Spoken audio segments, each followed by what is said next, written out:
If you ache for truth, goodness, and beauty, if you're hungry for a Christianity with substance and strength, if you long for a faith that's big and bold and biblical and all about Jesus Christ, if you're inspired by the idea of one church that has spanned 20 centuries, 24 time zones, and 2 hemispheres, enfolding every race, nation, and language,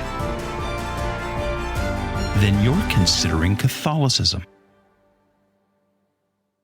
Hey everyone, welcome back to the podcast. We've got some really great conversations queued up and scheduled to have here in the next couple of weeks. In fact, Ed the Protestant and I have a recording session scheduled day after tomorrow. We're going to dive into some stuff that I think we've not gotten into before, and I think you're going to find super interesting. But before we do that, I wanted to record a few solo episodes here about arguing with Protestants. Now, when I use the word arguing, I usually mean it in the technical sense, like a logical argument, right? You're going to debate an issue, you're going to explore an issue, so you present arguments in favor of something or arguments in response to something, not always an emotional argument in the sense that you're angry and you're arguing and you're shouting. A good argument can be very cordial, but you're going to have to argue with Protestants because Protestantism, by its nature, like by its own name, is argumentative with Catholicism. They're Protestants. They protest. That's the nature of it. It was the protest against the Catholic Church. That was its origin. That was its identity. That was its reason for existing. And I still think that a lot of Protestantism doesn't have an identity beyond being not Catholic. Okay? And now some Protestants, like I said, come at this out of curiosity or misunderstanding or honest disagreement. And some of it is, I don't know, I want to say mean-spirited, but yeah, mean-spirited and spiteful. And for those of you who don't know my story, I was a Protestant pastor and missionary and writer for 25 years. And so I was on that side through my 20s and 30s and 40s, and where I was the one making the arguments against Catholicism. And the reason I converted is I began to see the holes in those arguments and the fallacies of those arguments. And so I began this process. So I've been doing this, engaging with these questions for a really long time. But what set me off to record a few of these next couple of episodes were some threads on Twitter and some YouTube videos. Now, look, the internet is a weird and dark place, and that's why I try not to really engage in this. I don't go on Twitter and get in all the Catholic Twitter arguments and shouting matches and all that kind of stuff. There's people that they're engagement farming. You get paid for clicks, and I just don't want to do it. And there's people on both sides that I think try to be outrageous. Some Catholics that try to be outrageous to engagement farm, and there's certainly some Protestants to do that. And they like to post stuff that's like really critical of Catholicism and kind of crappy and nasty. And then they love all of the Catholics who just pile on in the comment threads because, again, that's getting them clicks and views. But there have been a couple of threads lately that just really set me off because they were repeating some of these old Protestant criticisms of Catholicism that I, again, when I was on the other side, I advanced these ideas. I believed in these ideas. And then my own journey, my own spiritual road to Rome, so to speak, was seeing the holes in those and working through them and changing sides. These arguments, these criticisms of Catholicism are not new, but I saw them recently in the last couple of weeks just out there again and piling on. And one of the ones that set me off particularly was there is a Protestant apologetics guy named, I think, Wesley Huff. And he got interviewed on the Joe Rogan podcast, like the biggest podcast in the world. And so Wesley Huff goes on Joe Rogan and says all of this stuff about how Catholicism is wrong. And if you listen to Joe Rogan, which I do, I love his show, it's like this conversation where they go back and forth and all over the place. And Joe Rogan never really challenges his guests because that's not his purpose. He's just trying to elicit conversation. He lets people talk about what they want to talk about. But man, Wesley Huff just starts repeating all of these crummy old anti-Catholic arguments. And now Wesley Huff, he's super popular. And this Joe Rogan thing got blown up. He got a lot of attention. People started cutting clips of the video, putting it all over Twitter and Facebook and Instagram and YouTube of here's Wesley Huff. And he's just taking Catholics behind the woodshed. And part of it is look how smart he is. And he's a cool young guy, right? So he's young, he's good looking, he's got cool hair, he's fit, he's got hip clothes, he's wearing the flat bill trucker cap. And so he's the cool, sharp, young guy. And I guess there's a part of me that I don't want to say feels jealous or resentful, but I am going to say that 30 years ago, I was that cool young guy for the time. But that's part of getting older. I never was that cool, and I am certainly not cool at all now. I'm just an old, irrelevant nobody. But as I'm listening to say this stuff, and everyone's, look at this sharp, young Protestant apologist who's really taking it to the Catholic Church with all these sharp new arguments. And I'm sitting here going, these aren't sharp new arguments. They're the same tired, worn out arguments that have been going on for 500 years since the Reformation. And he's just dressing him up with a flat bill trucker cap and making him sound cool. And he's a engaging kind of speaker. But when you boil it down and you strip away the sort of style and razzmatazz, it's the same old thing or the same old things. So I got somewhat irritated and I decided, all right, I'm going to record a few episodes about arguing with Protestants, not just because I got to vent my whatever against Wesley Huff, who I'm sure is a nice guy, but I think it's more that I know that there's a lot of you out there who either see this stuff, you've seen the Joe Rogan thing with Wesley Huff or others like him, and you're seeing this in your timeline, or you have people in your life, you're curious about Catholicism, otherwise you wouldn't be listening to this podcast, but you've got other people in your life who are repeating the same things that Wesley Huff was repeating, and they're saying, oh man, look at this sharp young guy, and he's really figured out how to crack the code and take the Catholic Church behind the woodshed. So what I want to do in this episode and in the next, I don't know, however many this will be, whether it'll be 2 or 3 or 4 or whatever, I want to take some of those arguments that he was advancing and just spend a few minutes explaining why I don't think they hold water and how to respond to them. Okay?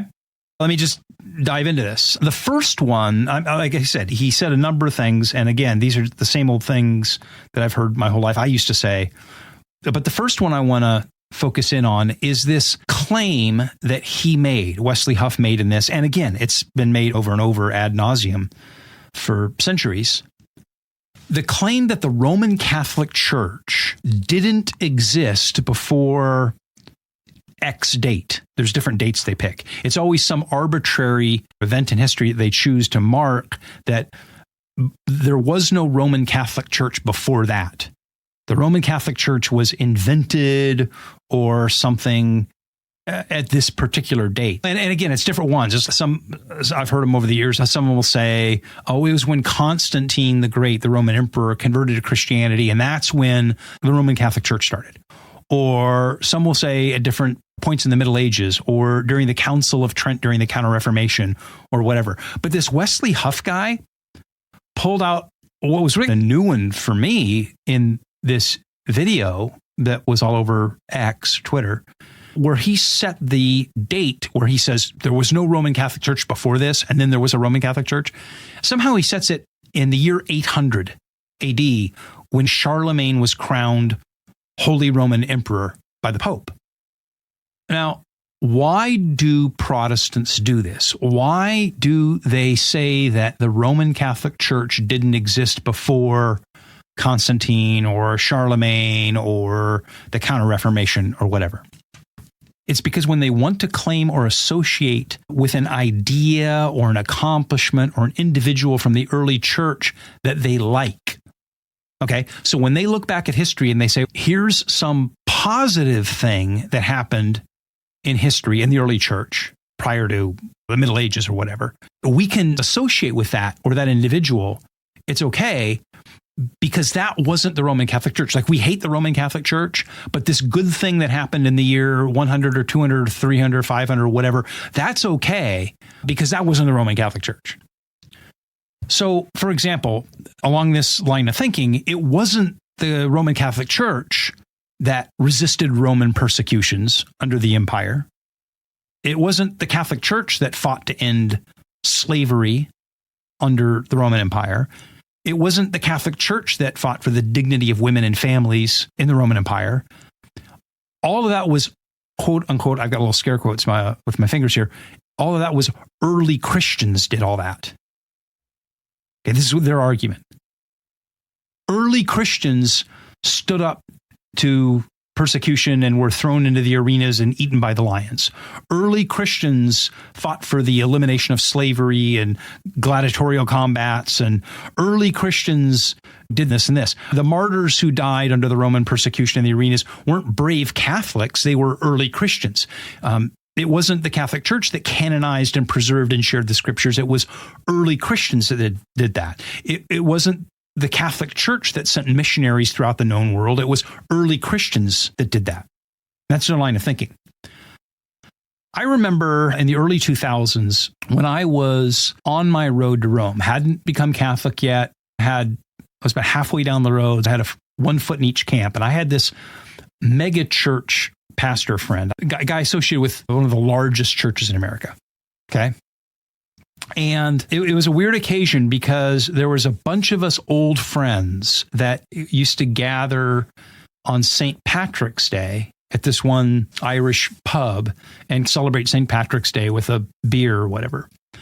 And because I was on my conversion journey, I can't remember how it came up at the table, but I made some comment about, here we are talking about St. Patrick. And I said, I've been doing a lot of reading lately and just thinking about the fact that St. Patrick was Catholic.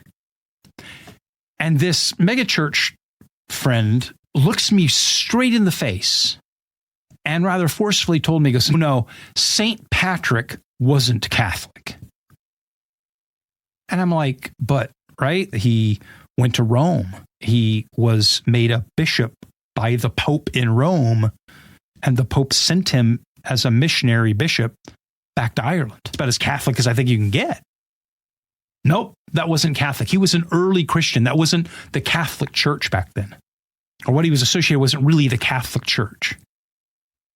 And I regularly hear Protestants say some version of this. They'll say that the early church didn't celebrate the 7 sacraments, or the early church didn't celebrate the Eucharist, or the early church didn't have a liturgy, the early church didn't have Marian devotion, or the early church didn't have icons, the early church didn't pray to the saints, or whatever.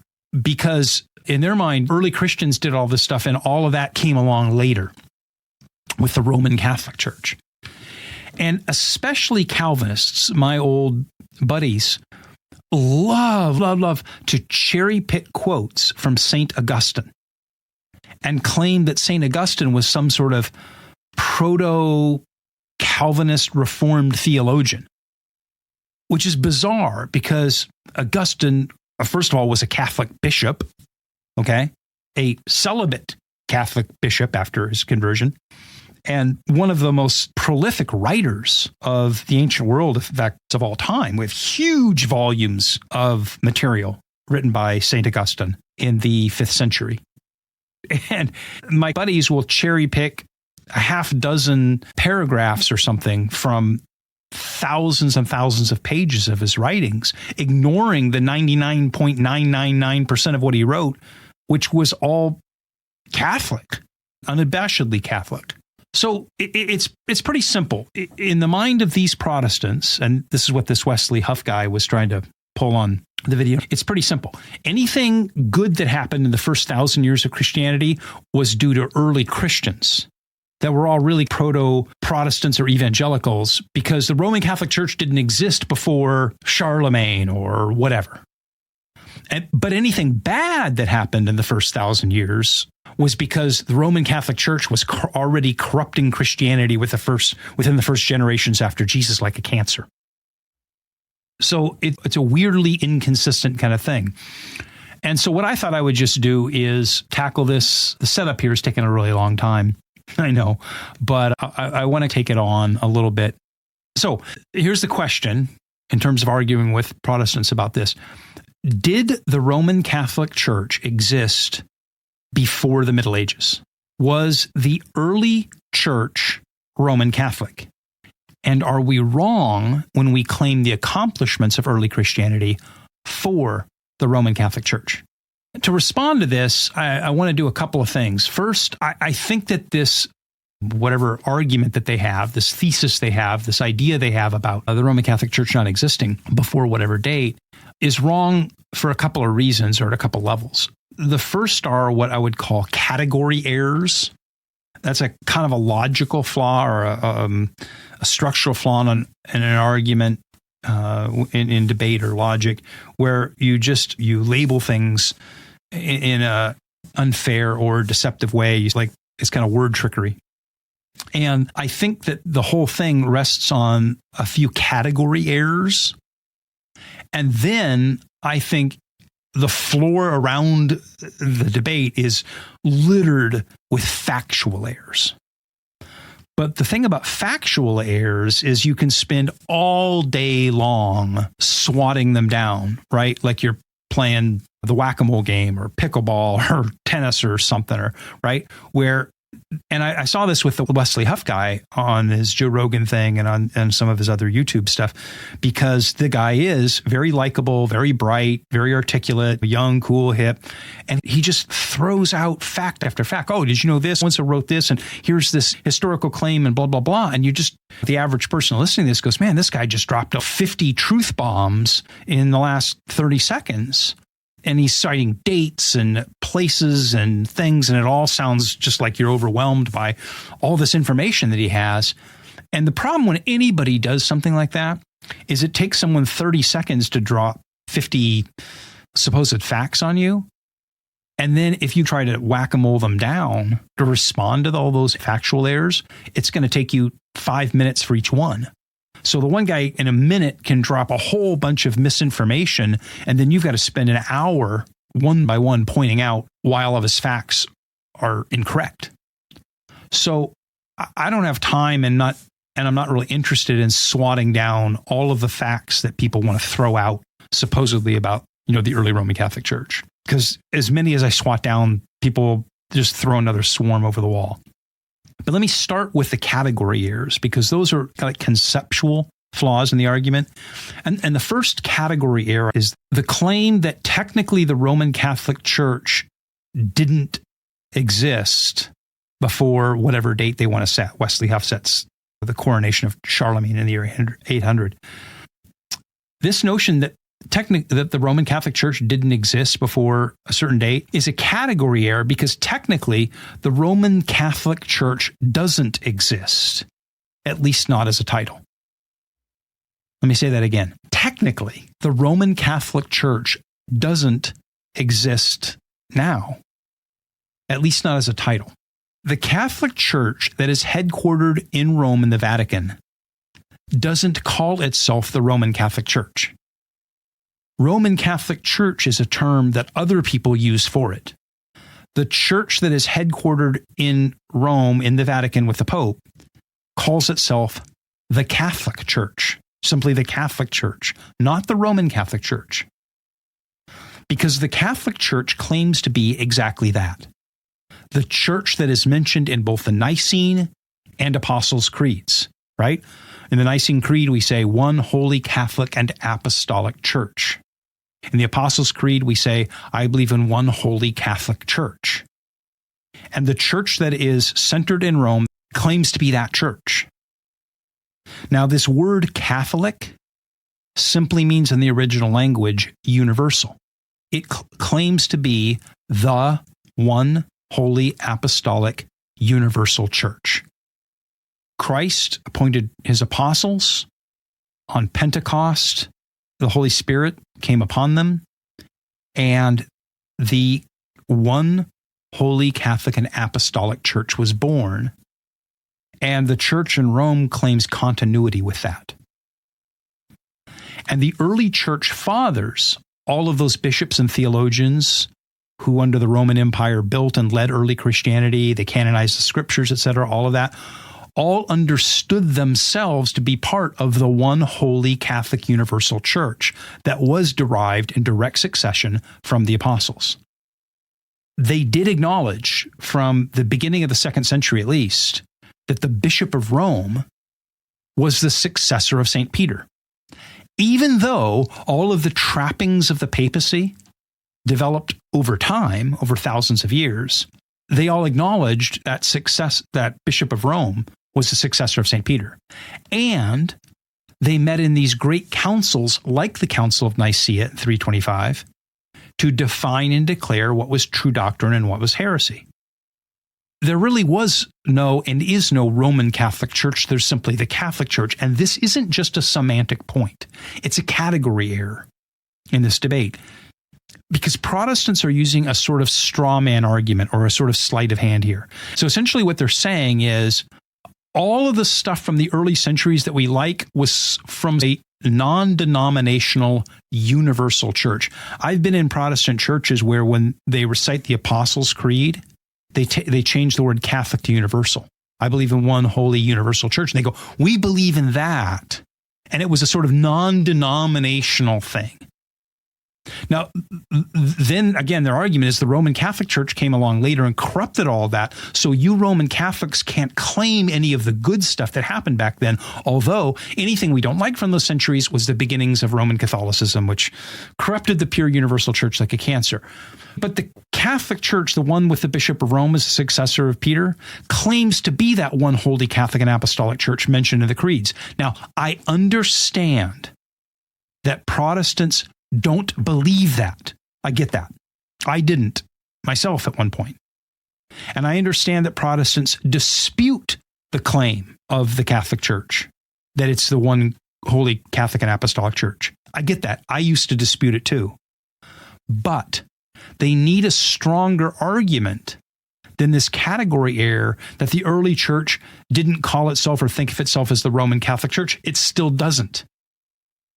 In fact, the designation Roman arose to distinguish it from the Eastern Orthodox churches when the two of them split in the year 1054. If there is a time when you want to actually pick a point at which the Catholic Church became distinctively associated, you could make that distinction kind of a Roman, it would be in 1054 when the Catholic Church separated into the Eastern and Western halves, or between the Eastern Rite churches and the Roman Rite churches over some issues about the papacy and some other theological things. But this whole thing about the Roman Catholic Church not existing, like I said, is a sort of sleight of hand. Of course it didn't exist. There was simply the Catholic Church, and the argument is whether what we have today has continuity back to that early church. But for Wesley Huff or somebody stand up there and go, the Roman Catholic Church never existed in the old ancient times is, again, a semantic sleight of hand. Okay. Now, the follow-up to that, which I think is another category error, is somebody like a Wesley Huff or a Catholic Protestant apologist will say, okay, all right, now you're just playing semantic games. Let me put it a different way. The Catholic Church today looks different than it did in the early centuries, so it's not the same church.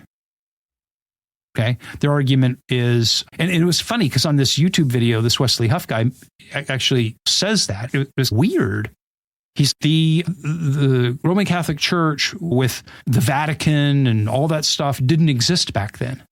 And first of all, that's got all kinds of factual errors, and maybe I'll get to that on the factual error side of this. But their argument is basically that there was this, if there was the early universal church, but what we have now today looks very different from it. So let me explain why this is a category error. Yes, the Catholic Church has evolved and developed over 2,000 years. What would be weird is if it hadn't evolved and developed over 2,000 years, right? if it was static and unchanging. But the fact that it has evolved and developed and matured doesn't change its identity. Okay? I, at one point, was a child. Then I was a teenager. Then I was a student. Then I was a married man. Then I was a father, and so on. And along the way, I got academic degrees, and I learned skills, and I had all sorts of experiences in life, and I developed, and I grew, and I matured. But I'm not a different person. I mean, you can't go back to my middle school yearbook when I was in 7th grade and look at my picture and say, that wasn't Greg, because Greg has a wife and kids and a house and a podcast, and he has degrees, and he traveled to these places, and he ran the Chicago Marathon once and all that. That 12-year-old kid did none of those things.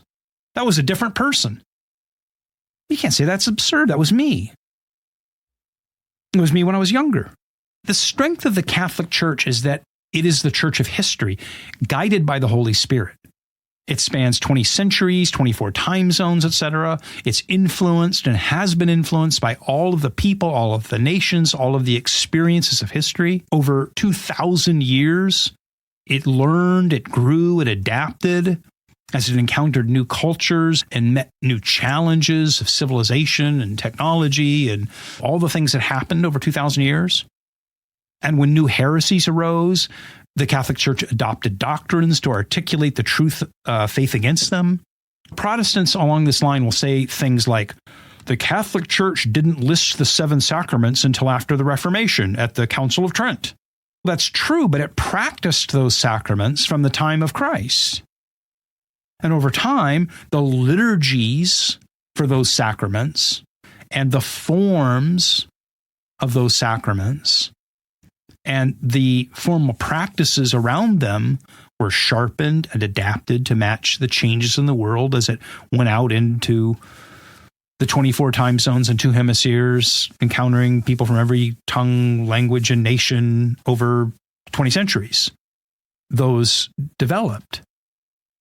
And then when the Protestant Reformation came along in the 1500s and denied sacramental theology and asserted there were only 2 sacraments, the Council of Trent gathered and responded by definitively declaring the number as 7. It didn't mean that it wasn't the same church before the Council of Trent made the list.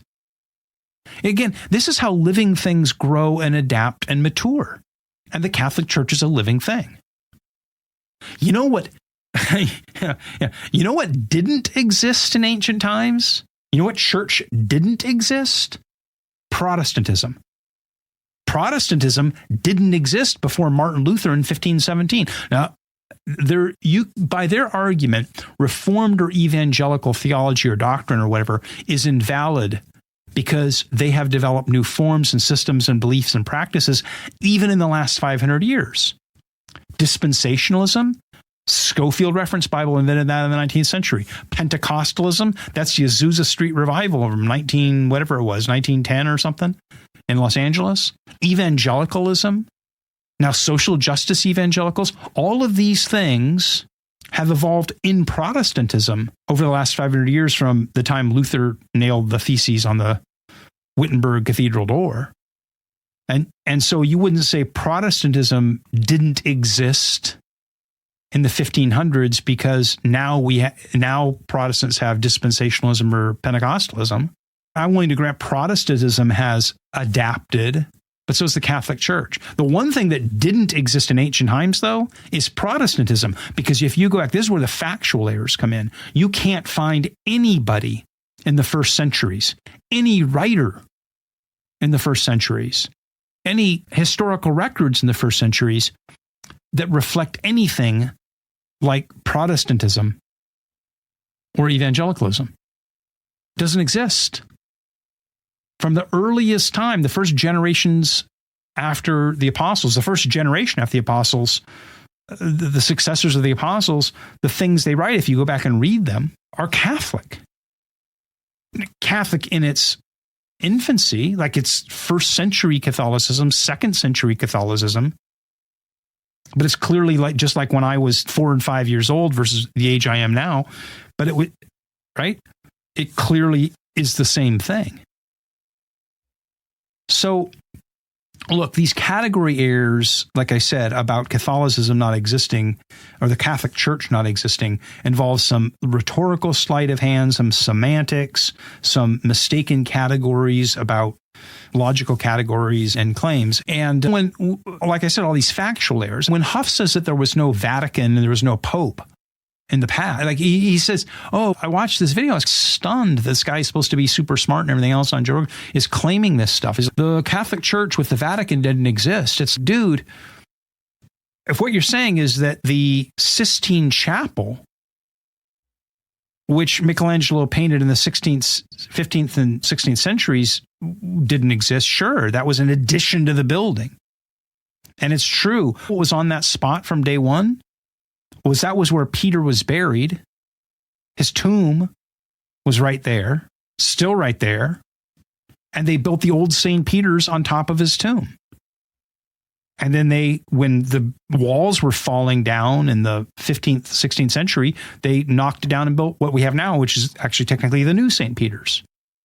And they, just like all buildings everywhere, they kept adding on to the buildings.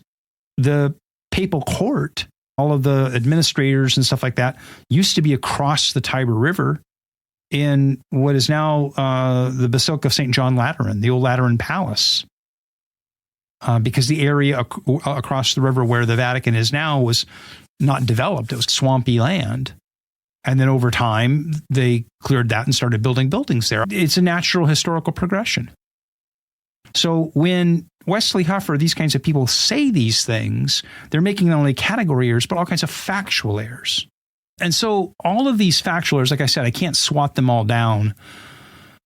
But the argument is, if something wasn't Roman Catholic, it must have been some sort of early form of Protestant evangelicalism. But again, that's ridiculous. We don't have to speculate. We know what the early church looked like because we have a time machine to look at the early church. You know what that is? The time machine that allows us to look at what the church of the first couple of centuries in the Eastern Mediterranean, right? Paul traveled around to Asia Minor, all those cities in Asia Minor that are mentioned. He wrote letters to the Pauline epistles. The stories in the book of Acts. Do you want to know what those look like? Because again, I can show you. I can use the time machine to show you exactly what they looked like. And they did not look like contemporary American evangelicalism or even classical Protestantism. The time machine is Eastern Orthodoxy. The Eastern Orthodox churches, or the Coptic churches, or the Assyrian Catholic churches, or the Maronite churches. We can go to the Eastern Mediterranean where they have preserved the forms of Christianity and the liturgies of those early centuries. So as a thought experiment, let's grant their argument about Charlemagne or Trent or whatever. What did Rome deviate from? It didn't deviate from some early Reformed Calvinism or mega churches singing Hillsong music or some early John MacArthur or whatever. As the Roman Church, if we'll use their designation, evolved, what it evolved and grew and matured from, deviated, branched off from. I don't really branch off. It kept growing, but it's like the early branches didn't grow with it, as Eastern Orthodoxy or those other ancient churches. And almost everything that the same Protestants who are making this argument hate is there and more in the Eastern churches. So there's icons and there's patriarchs and there's Mary and Theotokos and the Eucharist. Everything that they say they hate. So in other words, would all of these Protestants saying, oh my gosh, the Roman Church came along and changed everything. If we could only go back to the way things were before Charlemagne or before the Roman Catholic Church became the Roman Catholic Church, we'd go back and we would find what? You would find Eastern Orthodox churches with icons and Theotokos and Mary and liturgies and, right? The innovation in church history is Protestantism. That's the new thing that never existed. And in fact, really, I'd say that's the strength of Catholicism and why I am not Eastern Orthodox, because Eastern Orthodoxy has frozen the church of the 3rd or 4th century, while the Catholic Church based in Rome has adapted, grown, and matured through all of its experiences, encounters with the rest of the world over 20 centuries. So, wow, this is turning out to be way longer than I thought, which I thought was just going to be a quick response. But look, I'm going to do a couple more of these responding to some of these things that I've heard said on Twitter or YouTube or this Wesley Huff guy brought up in terms of arguing with Protestants, some of their main points. Next one I think I'm going to do here, record as soon as I finish this one, is one about the sola scriptura thing, and that Scripture alone, and their claim that the Roman Catholic Church didn't canonize the Scriptures. That's one of their claims. And the big claim they have is that it's not true that the Roman Catholic Church or the Catholic Church canonized the Scriptures. And it's not true that the Church gave us the Bible rather than the Bible giving us the Church. A specific claim he made is that Catholics say that the Church gave us the Bible, but that's completely false. The Bible gave us the Church. So I'm going to take that on in the next of these. What is this, like a rant?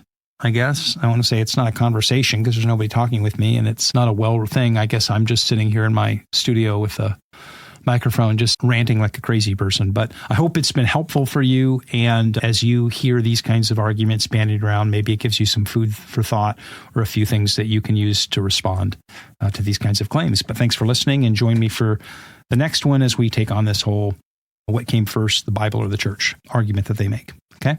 Thanks a lot. God bless.